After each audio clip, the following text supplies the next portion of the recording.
CCD के अलावा अब पैरा फोर्स को भी पाकिस्तान में लॉन्च कर दिया गया है। डर के पीछे हटने वाला मेरे लश्कर में नहीं रह सकता।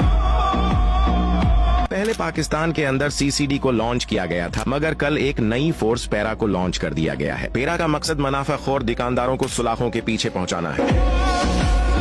पैरा फोर्स उन दुकानदारों को पकड़ेगी जो चीजों पर ज्यादा मुनाफा लगाते थे, या वो लोग जो पहले अपनी दुकानों के आगे रेढ़ी लगाने देते थे। पंजाब ने इस फोर्स को लॉन्च करके बहुत अच्छा इकदाम किया है, क्योंकि पाकिस्तान में ऐसे बहुत से दुकानदार मौजूद हैं जो खुद साख्ता ज्यादा मुनाफे लगाते थे। एक रेवोल्यूशन होगा, एक इनकलाब होगा। अगर कोई चीज 100 रुपए की होती तो वो उसे 500 रुपए में सेल करते थे। अब ऐसे तमाम दुकानदार पकड़े जाएंगे, क्योंकि पैरा का मकसद ऐसे ज्यादा मुनाफा कमाने वालों को सबक सिखाना है। इसके अलावा हाँ, लोग जो चीनी या गंदम को गोदामों में छुपा कर रखते और बाद में महंगे दामों बेचते थे, वो भी अब बच नहीं सकें। सीसीडी मुल्क में मौजूद चोरों को पकड़ती थी, जबकि पैरा फोर्स मुनाफाखोर दुकानदारों को पकड़ेगी। आपका इस फोर्स के बारे में क्या कहना है? नीचे कमेंट्स में जरूर बताइए।